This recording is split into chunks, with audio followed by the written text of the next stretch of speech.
promise aux foudres de Michel Piccoli. Venez avec moi au bloc Potrel. Montez. Lui aussi est fou d'amour. Une passion qui explose malgré tout, pour le meilleur et pour le pire. Tu es ignoble. Tu es un salaud. Un ignoble. Pour toi qu'elle veut mourir. Sa maladie, c'est une maladie d'amour. Ce soir, 20h50, Nastasia Kinski, Jean-Hugues Anglade, Michel Piccoli, Maladie d'amour, un film de Jacques Deray.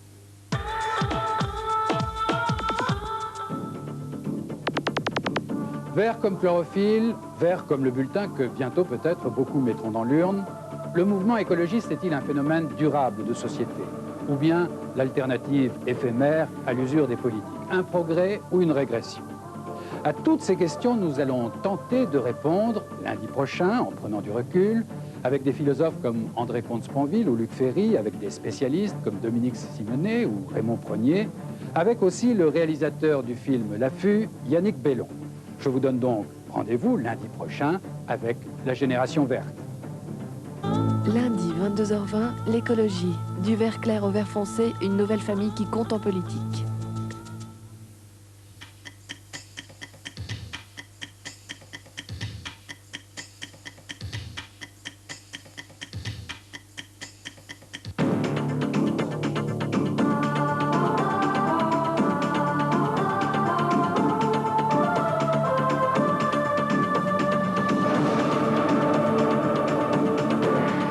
Le journal de la 5, édition de 20h, Jean-Claude Bourret.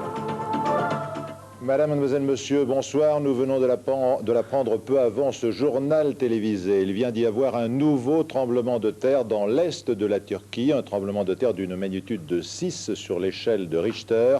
Antoine Masson. La Turquie n'en a pas fini de panser ses plaies. 48 heures après le séisme d'Erzincan, la terre a de nouveau tremblé dans l'est du pays avec une magnitude de 6 sur l'échelle de Richter. On comptait déjà des dizaines de milliers de sans-abri. Ce soir, le bilan des victimes, des blessés, des femmes et des enfants obligés de quitter leur domicile risque de s'accroître dans des proportions dramatiques. Il fait froid, l'eau et l'électricité font défaut, il manque de tout. Couverture, médicaments, antibiotiques, plasma et vivres. Et pourtant, les secours arrivent de toutes parts, de Suisse, USA et bien sûr de France. Ce matin, un Hercule C-130 et un Transal ont décollé de la base d'Istres avec à bord les sapeurs-pompiers du Gard, 8 médecins, 6 chiens de recherche et une salle d'opération. Ce soir, les équipes internationales sont sur place, mais tout porte à croire qu'il faudra un renfort si ce nouveau séisme a fait autant de dégâts que le précédent. Violence la nuit dernière à Lyon entre policiers et squatteurs. 8 policiers ont été blessés et 13 personnes placées en garde à vue. Les squatteurs manifestaient contre la fin de la période légale de trêve, car à partir de demain, 16 mars, ils pourront être expulsés par les forces de l'ordre des logements précaires qu'ils occupent illégalement. Valérie Barouin. D'un côté, les policiers, ils sont 120, dont une vingtaine de CRS appelés en renfort en milieu de soirée. De l'autre, les squatteurs, vous ne les voyez pas, mais ils sont 150 au moins, dispersés en petits groupes. Depuis 20 heures, ils harcèlent les forces de l'ordre, lancent des projectiles, des pierres, des pavés, des boulons. Ils brisent des vitrines, renversent des voitures et des échafaudages, érigent des barricades. Nous, on veut avoir ce lieu, nous, on veut faire nos concerts, nous, on veut faire nos délires, sans que Monsieur Noir, Monsieur Chandelon vienne nous emmerder. Nous sommes là à la Croix-Rousse, un quartier pauvre, un quartier en rénovation, où vivent de nombreux squatteurs qui refusent de partir, de quitter les lieux, comme le signifie cet arrêt d'expulsion à la date du 15 mars aujourd'hui. D'où cette flambée de violence, au départ une simple manifestation qui dégénère. Le bilan ce soir, 8 blessés chez les policiers, 17 interpellations chez les squatteurs, 13 d'entre eux ont été placés en garde à vue. À partir de demain, en effet, des dizaines de familles pourraient être expulsées sur décision des tribunaux, avec parfois des décisions difficiles à comprendre, comme ce cas sur lequel Jeff Wittenberg a enquêté pour la 5. Voici en effet un couple de locataires avec un enfant. Un couple qui pourrait être à la rue dès demain parce qu'il a laissé passer un délai légal pour régler une dette de 53 francs.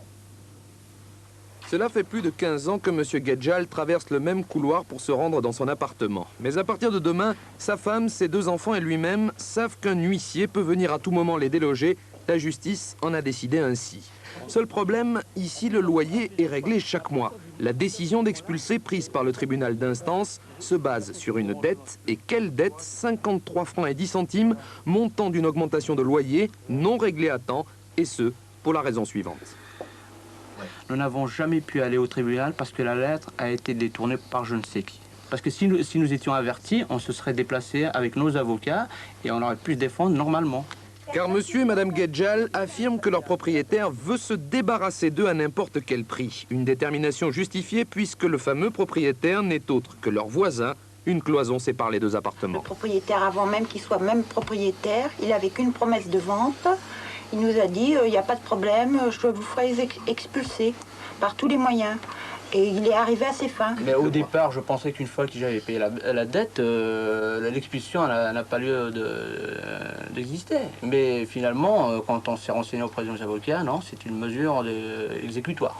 La famille Guedjal n'a donc plus rien à faire dans ce bâtiment du 17e arrondissement, sans doute un peu trop cossu pour elle. Un loyer bloqué à moins de 500 francs, cela devient rarissime à Paris. Est-ce pour cela que les Guedjal ont mauvaise réputation? Bruyants et agressifs, ont témoigné les voisins. Nous vivons dans un état de droit. Je pense que même si on n'est pas des gens qui ont le bras long, même si nous n'avons pas des professions comme le voisin, je pense que un droit, c'est un droit. Parce que c'est pas parce qu'on ne paye pas cher qu'on doit nous virer, quoi. L'affaire Guedjal sera bientôt jugée en appel. La sentence, elle, est applicable dès demain matin. Fusillade cet après-midi en plein Paris, boulevard Arago. Des policiers ont intercepté 2 motards. Ils étaient sur une moto et l'un des motards ne portait pas de casque, ce qui a attiré l'attention des forces de l'ordre. Et les 2 motards étaient armés et c'est, semble-t-il, d'après les premiers éléments qui nous sont parvenus, en état de légitime défense que les policiers ont répliqué en abattant l'un des 2 motards qui avait l'arme à la main, tandis que l'autre était interpellé. Il s'agirait de 2 Corses recherchés pour des agressions et des vols à main armée. Violence hier soir à Chartres. Des affrontements ont eu lieu entre des militants du Front National et des manifestants venus protester contre la présence de Bruno Maigret, délégué général du Front National. 2 compagnies de CRS ont dû intervenir afin de séparer les 2 groupes. Laurent Huberson. 20h hier soir, les CRS se mettent en place devant la mairie de Chartres où se déroule un meeting du Front National. Eux, ce sont des militants de la CGT, du PCF et du MRAP qui organisent une contre-manifestation. Et regardez bien en face, des militants d'extrême droite vont les charger.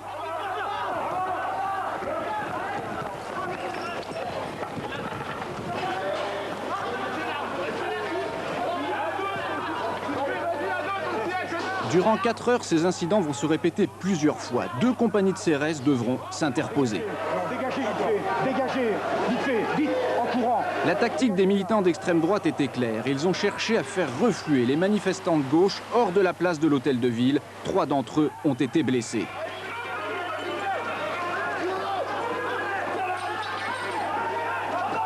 La police interpellera une dizaine d'extrémistes de droite. Quelques-uns étaient porteurs de frondes, de barres de fer et même de poignards. Tous ont été relâchés, mais certains pourraient être poursuivis pour port d'armes prohibé. Les élections régionales maintenant, les élections régionales de dimanche prochain. Eh bien, le président de l'UDF, M. Valéry Giscard d'Estaing, s'est déclaré contre un référendum qui aurait pour but de ratifier les accords de Maastricht, vous savez, les accords sur l'Europe, avec cette explication donnée par VGE, que je résume, explication qui consiste à dire les Français voteraient en fait contre le président Mitterrand et non pas contre les accords eux-mêmes. Écoutez. Je crois que ce serait une erreur d'utiliser la voie référendaire. Vous savez, quand on est dans la situation politique du pouvoir actuel, c'est-à-dire une situation d'extrême faiblesse, qui pratiquement n'a jamais été connue sous la Ve République. Moi, je ne l'ai jamais connue, cette situation de faiblesse. C'est-à-dire cette longue période pendant laquelle on a, pour vous approuver, un Français sur 4. Se lancer dans une opération de référendum qui peut être interprétée par l'opinion comme l'occasion d'exprimer son désaveu. Je ne crois pas que ce soit rendre service à la cause de l'Europe. Et d'autre part, je crois que le problème de cette ratification comporte certains aspects techniques et que le Parlement, le Congrès sont mieux outillés pour traiter ces aspects techniques que le simple oui ou non d'un référendum. Alors c'est une déclaration qui a été faite au forum RMC L'Express et notez que dimanche prochain à partir de 19h45 sur la 5 il y aura une soirée spéciale élection en alternance avec la Formule 1, le Grand Prix du Mexique, soirée présentée par Patrice Duhamel, Pierre-Luc Séguillon et Michel Dumont. De son côté, toujours dans le cadre de ces élections, Laurent Fabius, premier secrétaire du Parti Socialiste, est venu appuyer sur le terrain en Seine-Saint-Denis la liste du PS. Reportage de Nathalie Saint-Cric. Les élections qui vont avoir lieu la semaine prochaine sont des élections cantonales et régionales. C'est ça leur objet. Prudent, Laurent Fabius. Si l'opposition, sûre de sa victoire, veut voir dans les élections à venir un test national, le premier secrétaire du PS souligne sans cesse le caractère purement local de l'enjeu et pour cause. Les socialistes savent que ces élections sont perdues d'avance. Ils estiment même que dépasser la barre des 20% pour le PS serait inespéré. Alors, même si Édith Cresson dramatise la campagne des régionales, Laurent Fabius, lui, en minimise l'enjeu. Expliquer que ces élections doivent être l'occasion, oui, reprenons à notre compte cette expression, de sanctionner ce qui au niveau régional n'a pas été fait en matière d'économie, de développement économique, de formation ou d'environnement. Expliquer que viendra l'année prochaine le temps, oui, normalement, de se présenter devant les Français pour le grand jugement de l'élection législative, mais que cette fois-ci, c'est d'autre chose qu'il s'agit. Laurent Fabius demande encore 1 an avant le grand jugement, en refusant de voir dans les régionales ou cantonales un test de popularité pour la gauche ou le gouvernement. En niant le caractère national de ces élections, Laurent Fabius choisit un profil bas pour durer si possible, en laissant passer l'orage. Alors Pierre-Luc Séguillon, c'est clair, entre M. Fabius et Mme Cresson, ce n'est pas exactement la même analyse. Oui, il faut bien voir qu'à une semaine de l'échéance, les socialistes savent d'abord que ces élections, sauf miracle, seront très mauvaises pour eux. Tous les sondages l'attestent. Ils savent aussi qu'elles ne seront pas pour autant très bonnes pour la droite parlementaire. Et si celle-ci, comme elle s'y est engagée, ne fait pas alliance avec le Front National, non seulement les socialistes garderont les 2 régions qu'ils gèrent actuellement, mais ils pourraient peut-être en conquérir 1 ou 2 autres. Les socialistes savent enfin qu'ils ne pourront travestir cette défaite en victoire relative si le PS passe au-dessous de la barre symbolique des 20% et voisine les scores du Front National. D'où ces discours effectivement un peu divergents de dernière heure pour tenter d'éviter qu'une défaite surmontable ne devienne irrémédiable désastre. Alors Édith Cresson tempête, ce scrutin est une échéance nationale majeure. Si les électeurs n'y prennent garde, ils vont livrer le pays aux mains de la droite et du Front National. Laurent Fabius, lui, tempère. L'enjeu n'est que local. Les électeurs doivent d'abord sanctionner la gestion des régions par la droite. Et François Mitterrand, lui, temporise. En aucun cas, déclare son entourage, les résultats de cette élection ne sauraient affecter la légitimité présidentielle. Au mieux, donc, cette expression discordante est l'effet d'un partage du travail. Au pire, elle est le signe d'un affolement. Merci Pierre-Luc. Pierre-Luc Séguillon, un homme de goût avec son beau pullover vert, en harmonie d'ores et déjà avec l'émission de demain soir sur les écologistes. Oui, je me demandais où vous vouliez en venir. Mais... Inquiet, je vous sentais inquiet depuis le début là. Oui, demain soir à 22h20, je crois, très exactement, autour du thème la génération verte, puisqu'on parle beaucoup des écologistes actuellement. Nous réunirons un certain nombre de sociologues, de philosophes, pour voir au fond si ce phénomène écologiste est durable, un phénomène de société durable, ou bien s'il n'est qu'une seule alternative provisoire à l'usure de la vie politique. Non, Pierre-Luc était très inquiet parce qu'on avait plaisanté un peu avant l'antenne. Il a perdu ses papiers à la piscine. Il m'a dit, tu vas pas dire ça à l'antenne. Bien sûr que non. Vous pensez bien que je vais pas dire ça à l'antenne. Vous avez retrouvé au fait, non? Eh bien non. Alors puisque vous en parlez, si on les retrouve, qu'on ne m'oublie pas. Voilà, merci Pierre-Luc. Alors revenons aux élections et soyons sérieux à nouveau avec les électeurs français dont nous sommes, qui vont être appelés à voter 2 fois le 22 mars pour les conseillers régionaux d'une part avec un scrutin à un seul tour et pour les conseillers généraux avec un scrutin à 2 tours. Alors tout cela est peut-être un petit peu compliqué. Les explications de Gilles Bornstein. Pour les régionales, tout le monde, sans exception, est appelé à voter. C'est un scrutin proportionnel départemental. Ça signifie que vous votez non pour un homme, mais pour une liste, et que les listes sont différentes dans tous les départements de votre région. Le plus important, un seul tour, un seul vote, le dimanche 22 mars. Une fois les conseillers élus, ils se regroupent au sein du conseil régional avec leurs collègues des autres départements de la région.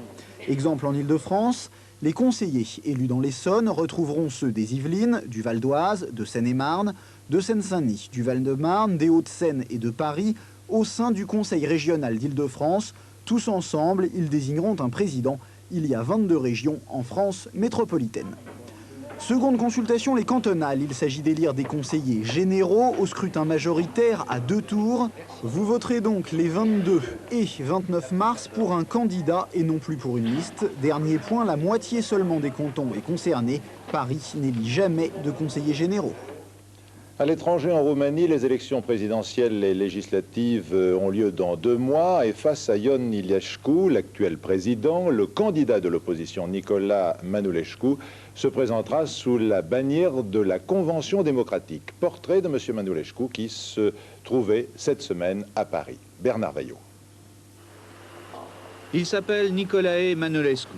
53 ans, docteur en lettres, cet intellectuel discret est depuis juillet dernier le président de l'Alliance civique, le principal parti d'opposition en Roumanie. En visite à Paris, où il multiplie les contacts politiques et économiques, Nicolae Mănulescu est un homme heureux. Et pour cause, la Convention démocratique, dont son parti est une des principales composantes, a réuni 33% des voix lors des dernières élections locales du mois de février, autant que le parti au pouvoir, le Front de Salut National. Alors que la Roumanie s'apprête d'ici 2 mois à élire un nouveau Parlement et un nouveau président, l'opposition a donc quelques raisons d'être optimiste, même si tout n'est pas gagné. Nos chances dépendent du maintien de la Convention démocratique. C'est-à-dire de l'unité de l'opposition. L'unité de l'opposition. On a publié déjà 3 communiqués de la part des principaux partis de cette coalition plaidant pour le maintien de la coalition, pour un programme, pour une plateforme commune, et en même temps pour une unique candidature pour les présidentielles. Nicolae Mănulescu entend être ce candidat unique de l'opposition à la présidence. Quant au programme commun, au parti d'opposition, il est en cours de discussion et repose sur 2 idées. Plus de réformes économiques et plus de démocratie. Reste qu'en cas de victoire, la tâche sera rude. Aucun parti n'est susceptible d'avoir une majorité absolue et les futurs dirigeants, quels qu'ils soient, devront d'urgence trouver un nouveau souffle pour la Roumanie qui, 2 ans après la chute de Ceausescu, cherche toujours le chemin qui mène à la stabilité et à la prospérité. La page sportive de cette édition sera importante avec d'abord le cyclisme. Le Français Jean-François Bernard a remporté avec panache Paris-Nice. La dernière étape était un contre-la-montre de 12 km et il l'a aussi gagné. Christian Prudhomme. 12 km de suspense dans l'ascension du col d'Aise. 12 km pour repousser les assauts du Suisse Rominger, posté en embuscade à une poignée de secondes. 12 km pour convaincre que sa carrière n'en est peut-être encore, malgré les apparences, qu'à ses balbutiements.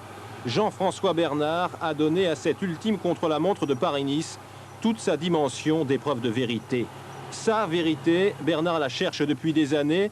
Lui, l'homme des coups d'éclat, capable du meilleur. Lui, l'homme des coups de barre, capable aussi du pire. Il y a 5 ans, dans le Tour de France, une victoire tonitruante au sommet du Mont Ventoux avait fait de lui l'héritier d'Hinault. Porté trop tôt au firmament, Jeff, depuis, a payé pour apprendre. Les blessures multiples, les déceptions répétées, l'absence de résultats, Jean-François Bernard connaît, d'où sa modestie à l'arrivée. Victoire d'étape, victoire finale, certes, mais prudence verbale. Jean-François Bernard a pourtant réussi aujourd'hui une première dans sa carrière. Favori, il a confirmé, c'est la leçon de son succès. En football, on a tiré au sort les 8e de finale de la Coupe de France. Il y a un seul match entre clubs de première division. Cannes recevra Montpellier. Les autres rencontres avec Stéphane Lelon. Après avoir éliminé Sochaux et Auxerre, 2 clubs de première division, l'AS Monaco, tenant du trophée, affrontera l'un des 2 cendrillons de la Coupe de France, Saint-Omer, club de division 3, match à Saint-Omer. Après sa victoire à l'arraché 5-4 devant Lens, Caen rencontrera l'autre petit de l'épreuve, Pau, qui, tout comme Saint-Omer, évolue en 3e division. Caen aura en plus l'avantage de jouer à domicile, mais attention, en 16e de finale, les Palois avaient réussi l'exploit de sortir Nîmes, équipe de première division. Après avoir éliminé le Paris Saint-Germain, l'AS Nancy-Lorraine recevra Bourges, club de 2e division. Les autres 8e de finale, Saint-Étienne ira chercher sa qualification à Ajaccio, tout comme Marseille à Valenciennes. Match entre 2 clubs de 2e division, Red Star recevra Guingamp. Seul choc entre équipes de D1, Cannes, Montpellier, enfin un duel au soleil entre Nice et Bastia. Les matchs se dérouleront le mercredi 8 avril. Et puis amoureux du football, notez bien que mercredi prochain, la 5 diffusera un match de Coupe d'Europe. Le Sampdoria de Gênes face aux Belges d'Anderlecht. Ce sera donc mercredi prochain à 23 h. Ce match vous sera commenté par nos spécialistes, c'est-à-dire par Christian Prudhomme et Patrice Romden. La voile maintenant, avec dans la Coupe de l'América le voilier Ville de Paris qui s'est qualifié pour les demi-finales, avec Xavier Bonahula, les chances de Ville de Paris, skippé, vous le savez, par Marc Pajot. Un marsupilami en peluche exhibé par les équipiers de Ville de Paris à leur retour à la base. La mascotte a bien joué son rôle. Car la nuit dernière, en battant assez facilement de 3 minutes et 13 secondes Spirit of Australia, les Français ont assuré leur qualification pour les demi-finales. La lecture du classement montre que la dernière régate à venir contre les Espagnols la nuit prochaine ne pourra rien changer. C'est une bonne chose de faite, c'était notre programme de ces jours derniers, donc voilà qui est fait. Je crois que maintenant, on sait qu'il faut livrer le reste de la bataille. Une bataille à 4, Ville de Paris, Nippon, Île Moro di Venezia et New Zealand. Chaque bateau a ses conditions de vent préférées et chacun va se servir des 15 jours de repos pour améliorer son voilier. Ainsi, Ville de Paris va changer de mât, coût 2,5 millions de francs, modifier la quille et recevoir de nouvelles voiles. Pour les demi-finales, chaque concurrent devra rencontrer 3 fois chacun de ses adversaires et chaque victoire vaudra 1 point. Il ne s'agira plus d'assurer, mais de prendre tous les risques. Le schéma mental évolue, la pression monte, le discours n'est pas le même. On a aujourd'hui l'opportunité de pouvoir se rapprocher de cette fameuse Coupe de l'Amérique. Il faut bien que chacun en ait conscience. Et donc, c'est dans cet état d'esprit-là que moi je l'attaque. Mais Ville de Paris n'est qu'à la moitié du marathon, car les 2 meilleurs des demi-finales s'affronteront à nouveau dans une finale, en 5 régates gagnantes, dont le vainqueur participera alors à la vraie Coupe de l'Amérique contre le meilleur des défendeurs américains. L'épopée française durera donc encore 4 semaines ou 2 mois. On se retrouve dans une poignée de secondes.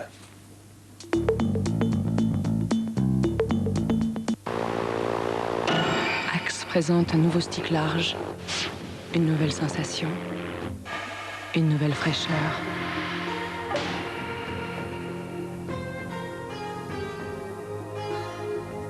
Axe, un stick au parfum si raffiné qu'inévitablement vous le trouverez largement plus attirant. Stick large Axe. Laissez le charme agir. Les obsèques de Jean Poiret auront lieu jeudi matin en l'église Saint-Honoré-d'Eylau, c'est dans le 16e arrondissement de Paris. L'acteur sera ensuite inhumé dans la plus stricte intimité. Avec Henri Veil de la 5, un ultime hommage à cet homme si naturel, si délicieux et si talentueux. Il y a un côté sain chez les acteurs. Vous m'appelez quand vous avez fini la peau? Voilà, alors d'habitude on me donne des cacahuètes et aujourd'hui on me donne une banane. Parce que j'ai mieux travaillé. Vous nous devez déjà un samedi et un dimanche, Jean.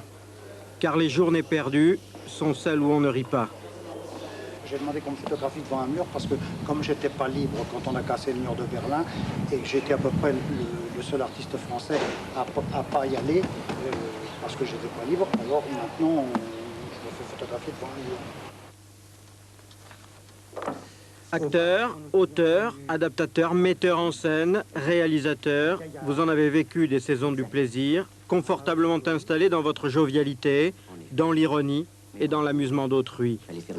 Mais suprême politesse, vous saviez rire des autres parce que vous aviez d'abord appris à rire de vous. Mes proches vous en parleront mieux que moi, mais je suis un être profondément ignoble, teinté de sourire et d'humour, voilà.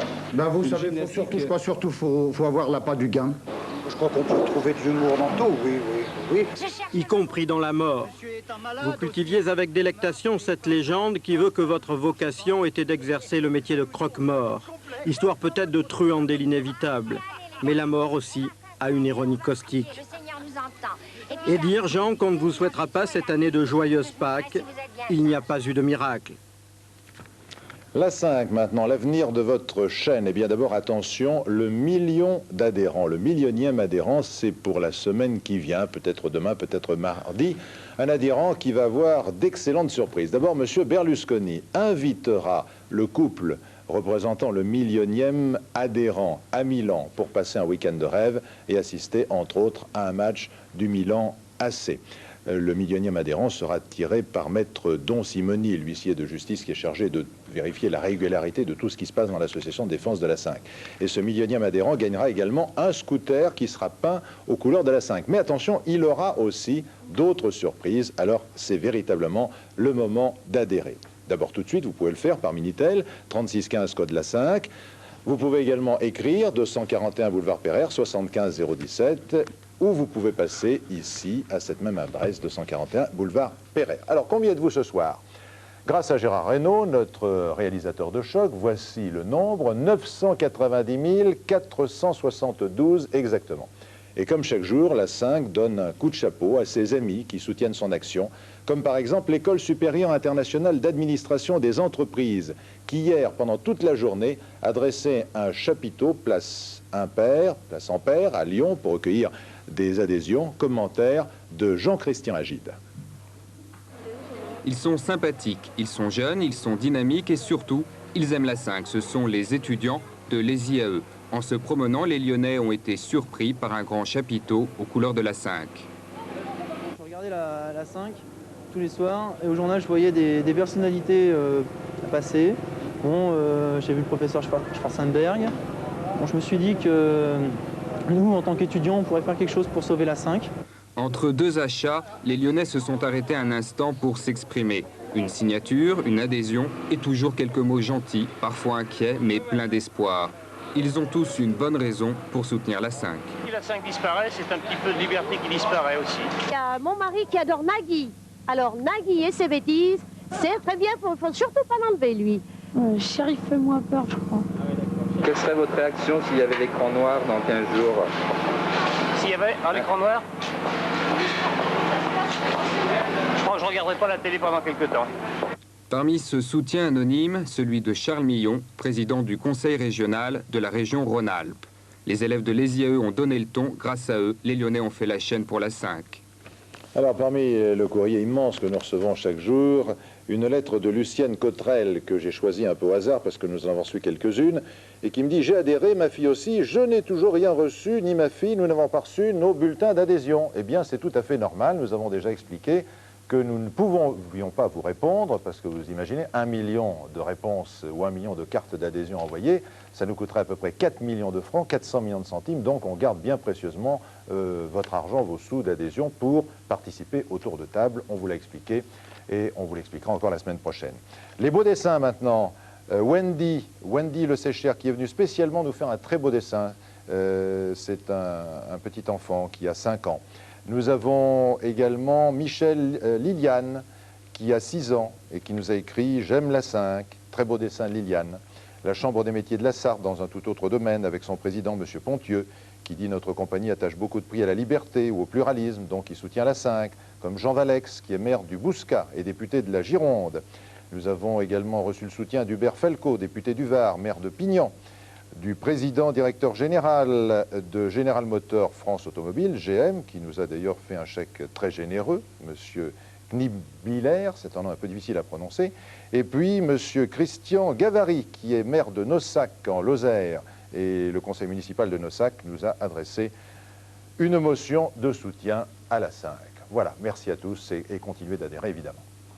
Les cendres de la Goulue, la reine du French Cancan, ont été transférées ce matin du cimetière de Pantin, en Seine-Saint-Denis, au cimetière de Montparnasse à Paris, au cimetière de Montmartre, pardon, à Paris. Un transfert voulu par l'association des Amis de la Goulue, une figure de la belle époque qui a créé le French Cancan. C'est un reportage signé Thierry Albazini. On l'appelait l'ambassadrice du plaisir, Louise Weber dit la Goulue. Le récit de sa vie ressemble au plus classique des French Cancans, un rythme endiablé avec des hauts et des bas et beaucoup de grands écarts. Juste retour des choses, les cendres de la plus célèbre meneuse du Moulin Rouge reposent désormais au cimetière de Montmartre sur la butte qui a tant contribué à sa gloire. Mais au fait, pourquoi la Goulue? C'est une femme. Ça veut dire quoi? Une femme est nécessairement, enfin pour moi, gourmande et désireuse de vivre et de mordre dans la vie. De plaire aussi? Bien sûr, fondamental. on disait la Goulue très portée sur la bouteille. Bien sûr, elle finissait les verres. Alors, je vais vous dire une citation de Bernard Dimet. Ivrogne et pourquoi pas, je connais 100 fois pire. Ceux qui ne boivent pas, qui baissent par hasard, qui sont moches en troupeau et qui n'ont rien à dire, venez boire avec moi, on s'ennuiera plus tard. Et ben voilà, ça c'est la vie. Ça c'est la vie. La reine du music hall peut aujourd'hui relever sa canne et laisser passer la relève avec Latoya Jackson. La sœur de Michael Jackson succède à un demi-siècle de distance à la Goulue.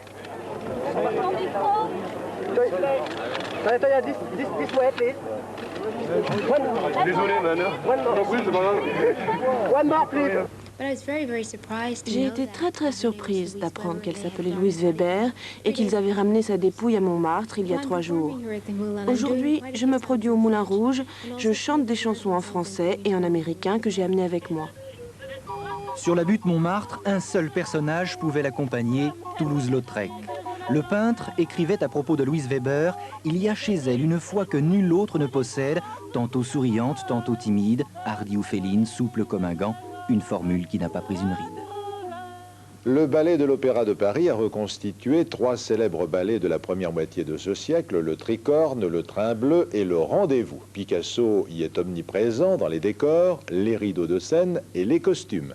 Reportage de Catherine Fouillet et images signées Josiane Zimanski.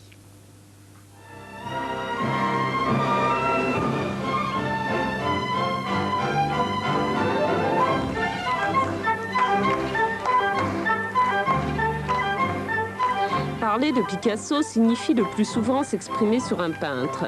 C'est passer sous silence une autre passion de l'artiste, son goût prononcé pour toute forme de spectacle, théâtre, cirque, corrida ou ballet. En ce qui concerne la danse, Picasso dessina 9 rideaux de scène entre 1917 et 1962, des décors et une multitude de costumes. Dans ce ballet de 1919, le Tricorne, créé par Diaghilev, Picasso signe donc tout sauf la chorégraphie. 73 ans après, il reste un enchantement pour le public et les danseurs. Pour nous danseurs, aussi bien que ce soit aussi bien les danseurs du corps de ballet que les étoiles, d'ailleurs pour tout le monde, c'était un moment émouvant et sympathique, bien que ça ne soit pas une soirée véritablement de ballet dans le grand sens du terme, avec des pointes et des trucs comme ça, mais c'est vraiment, on a l'impression de faire revivre cette espèce de magie qu'il y avait dans les années 20, qui est jusque fin des années 40, où les plus grands créateurs, que ce soit Cocteau, que ce soit Stravinsky, Nijinsky, participaient à la création du ballet et en faisaient, par voie de conséquence, un événement culturel important dans la vie des gens. Picasso dessina les modèles de ses costumes en s'inspirant des personnages qui évoluaient dans les tableaux de Goya. Pour les reconstituer aujourd'hui, il a suffi de regarder les croquis du peintre cubiste. On a essayé de retrouver les mêmes matières en se reportant à des photos de l'époque, c'est-à-dire si c'est assez brillant, ça veut dire que c'est un satin, si c'est mat, on reprend une matière mate, mais c'est par rapport à la photo. On n'a pas vraiment de données précises. Le rideau de scène du Train bleu, un autre ballet, est lui aussi signé Picasso. En revanche, les costumes portent la griffe de Coco Chanel. Le scénario plutôt comique est de Cocteau, des noms prestigieux pour une époque mythique.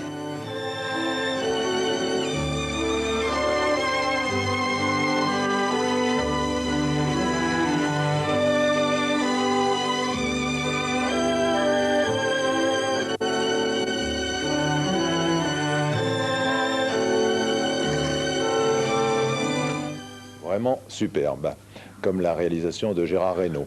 Début cette semaine de la tournée française de Simply Red. Le groupe du Rouquin à la Voix d'Or triomphe dans tous les pays du monde. Mais si vous n'avez pu vous procurer de billets, Patrick Villard, notre spécialiste, vous donne la compensation que voici.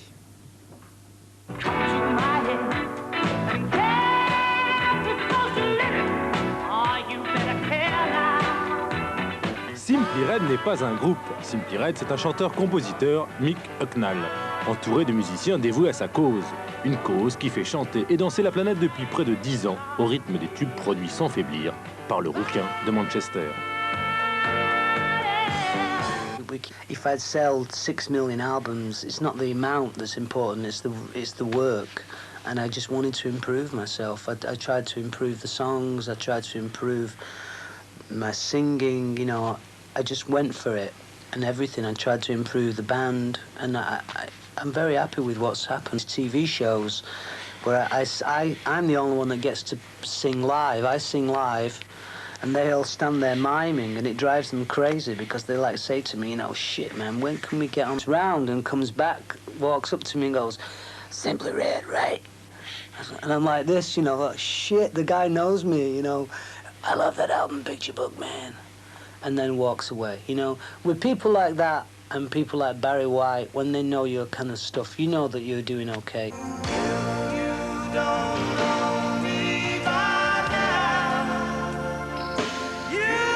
Conquête systématique à coups de tubes mélangeant pop acidulé et soul doucereuse. Son nouveau disque s'appelle Stars, il s'attaque donc aux étoiles. Et ensuite, où s'arrêtera-t-il ?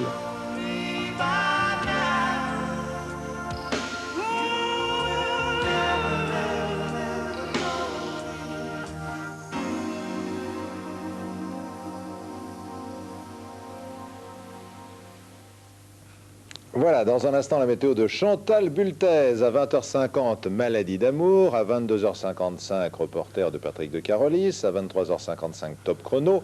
Le journal de la nuit sera signé Jean-Marc Morandini. Jean-Marc, pour qui une longue nuit va commencer, puisque vous le retrouverez, Jean-Marc Morandini, demain de 6h30 à 7h30 pour notre journal permanent. À 12h45, ce sera la charmante et délicieuse Marie-Laure Augry. À 20h, Béatrice Schoenberg et Gilles Schneider. Et à 22h15, vous le savez, Pierre-Luc Séguillon vous proposera un débat sur le thème « Qui sont les Verts ?» Bonsoir, merci.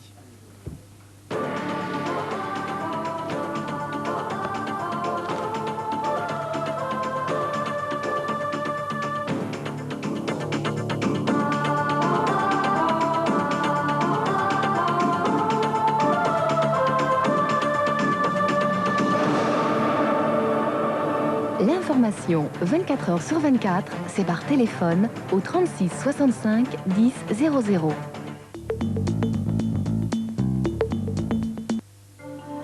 La pistache. Si pour son goût unique, vous êtes prêt à aller très loin. Pour vous, Mont Blanc a créé Pastel à la pistache. C'est le goût à son point culminant. Mont Blanc, c'est toi le plus grand. Quel liquide vous donne une propreté impeccable à 40 degrés, sans détachant ni prélavage? Je l'ai trouvé, Ariel Liquide, à 40 degrés avec une poudre ordinaire, sans détachant, sans rien. Eh bien, on voit plein d'auréoles, de chocolat, de gras. J'étais un peu déçue de mon linge, mais je me disais, on ne pouvait pas faire mieux. Alors que l'Ariel Liquide m'a donné un résultat excellent. Sans détachant, là, on verse simplement le liquide de l'Ariel sur la tache. La petite boule, dans le tambour, c'est tout. Avec Ariel Liquide, il n'y a aucune comparaison. Ce linge-là, par rapport à celui-là, bon, ça veut tout dire. Sans détachant, à basse température, j'ai eu un linge impeccable. C'est lui qui fait tout. On n'a plus qu'à aller dans son fauteuil et se reposer, quoi. Sans détachant ni prélavage, Ariel Liquide. Une propreté tellement ultra qu'elle se passe d'extra.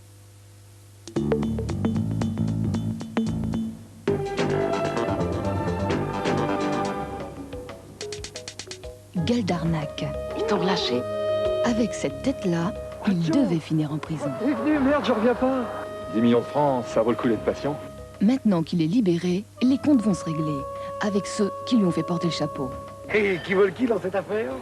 Avec la vie qui ne lui a pas donné sa part. Mais on ne peut pas refaire le monde. On peut seulement refaire les autres. Grâce à l'amour d'une jolie femme, Joe croit que c'est arrivé, à condition d'en assumer les risques. Lundi, 20h50, Gueule d'arnaque, un super polar où les pigeons montrent les dents.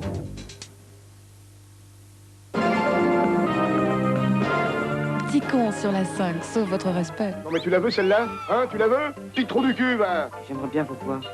Pourquoi faire? Vous êtes tous contre moi de toutes les façons. Mais t'en fais pas, je finirai par vous tailler de cette taupe. Qu'est-ce que tu fais, toi? Tu rentres? Salut. Salut.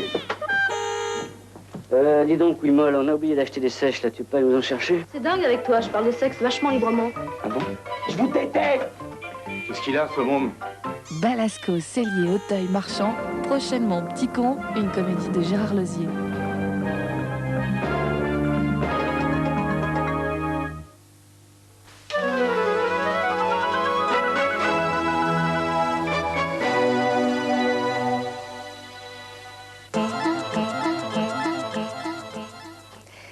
monsieur, bonsoir. J'espère que vous avez bien profité de votre